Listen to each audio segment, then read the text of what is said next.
आणि आता बातमी आहे सुप्रिया सुळे आजवर बारामती आणि इंदापूरच्या मताधिक्यावरती लोकसभेची निवडणूक आरामात निवडून येत होत्या।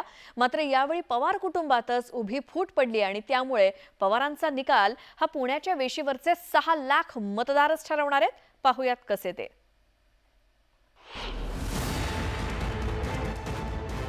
बारामती लोकसभा मतदारसंघातून सुप्रिया सुळे आजवर 3 वेळा खासदार झाल्या, पण या तीनही निवडणुकीत त्या खडकवासल्यातून कायमच पिछाडीवर तर बारामती आणि इंदापुरातून आघाडीवर राहिल्या। यावेळी बारामतीचे आमदार अजित पवारांनी त्यांच्या पत्नी सुनेत्रा पवार यांना सुप्रिया सुळेंच्या विरोधात मैदानात उतरवले। त्यामुळे बारामतीत मतविभाजन होणार आहे आणि लीड देणाऱ्या इंदापूर आणि दौंडमध्ये सुद्धा मतांचं विभाजन होणार आहे।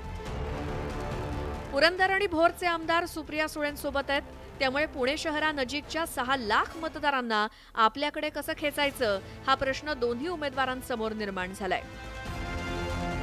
यावेळी बारामती लोकसभेचा निकाल याच खडकवासला मतदारसंघाच्या मतदारावर अवलंबून असणार आहे। म्हणून सुप्रियाताई असो किंवा सुनेत्राताई असो, अजित पवार असो, शरद पवार हे सगळे याच पट्ट्यात फिरतायत आणि या 6 लाख मतदार पुण्याच्या वेशीवरचा हायवेच्या इकडच्या बाजूला वारजे, माळवाडी, धायरी, वडगाव हा जो परिसर आहे तिकडे फुरसुंगीपर्यंत इकडे पार बावधनपर्यंत हे 6 लाख मतदार ज्याला मतदान करतील, ज्यांच्या पाड्यात आपलं वजन टाकतील तोच बारामतीचा पुढचा खासदार असेल।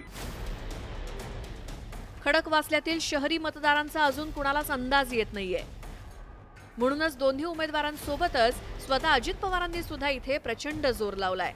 अगदी सोसायट्यांमधून फिरत पत्नीला निवडून द्या असं आवाहन अजित पवार करतायत। माझा तुम्हाला फायदा होणार, तुम्ही माझ्या बायकोला निवडून दिलं तर मी तुमचा पालक निवडून, त्याच्यामुळे पालकमंत्र्यांच्या हातात महानगरपालिका, पिंपरी महानगरपालिका, PMRD त्याच्या संदर्भामध्ये जिल्हा परिषद आहे आणि राज्य सरकारचा निधी आहे, त्याच्यावर 5-6 ठिकाणून मी तुम्हाला मदत करीन, कारण माझी पण जबाबदारी वाढणार ना। उद्याच्या बायको रात्री घरी म्हणली हे काम करून दे तर मला सकाळी करून द्यावंच लागेल। दोन्ही पक्षांकडून त्यांच्या उमेदवाराला खडकवासल्यातून मोठी लीड मिळेल असा दावा केला जातोय।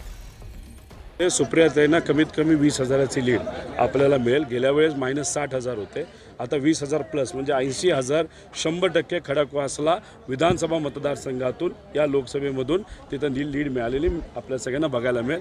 इतर तालुक्यांची लीड वेगळी फूट पडलेली असताना खडकवासला विधानसभा मतदारसंघात सुनेत्रा वहिनी, अजितदादा पवार यांना जवळजवळ 1 लाखाच्या पुढचं लीड मिळाल्याशिवाय राहणार नाही असा विश्वास आम्ही त्या ठिकाणी मानतो।